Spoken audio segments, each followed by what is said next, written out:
അപ്പോൾ ഇന്നൊരു slice of A day ആണ്. ഒരു ദിവസത്തിലെ കുറച്ച് ഭാഗങ്ങൾ മാത്രം കാണിക്കുന്നതാണ് സ്ലൈസ് ഓഫ് എ ഡേ. എനിക്ക് നെയിൽ ഇതുപോലെ ഒന്ന് ഭംഗിയാക്കുന്നത് ഭയങ്കര ഇഷ്ടമുള്ള ഒരു കാര്യമാണ് കേട്ടോ.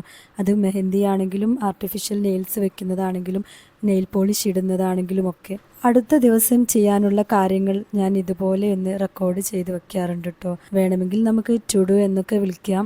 നവംബർ മാസത്തിലെ ഒരു കലണ്ടർ പോലെ എഴുതി വെച്ചതാണിത്. സ്ഥിരമായിട്ട് ചെയ്യുന്ന കാര്യങ്ങളാണെങ്കിലും പുതിയ കാര്യങ്ങളാണെങ്കിലും ഒക്കെ ചെയ്യാനുള്ളത് ഇതുപോലെ ഒന്ന് എഴുതി വെക്കുന്നത് എന്തുകൊണ്ടും എന്നെ സംബന്ധിച്ച് നല്ല ഒരു കാര്യമാണ് കേട്ടോ. നിങ്ങൾ അങ്ങനെ എഴുതി വെക്കാത്തവരാണെന്നുണ്ടെങ്കിൽ അതൊന്ന് ട്രൈ ചെയ്യുന്നത് നല്ലതായിരിക്കും. കാരണം നമ്മുടെ ഈ തിരക്ക് പിടിച്ച ജീവിതത്തിൽ നമുക്ക് പലതും മറന്നു പോകും.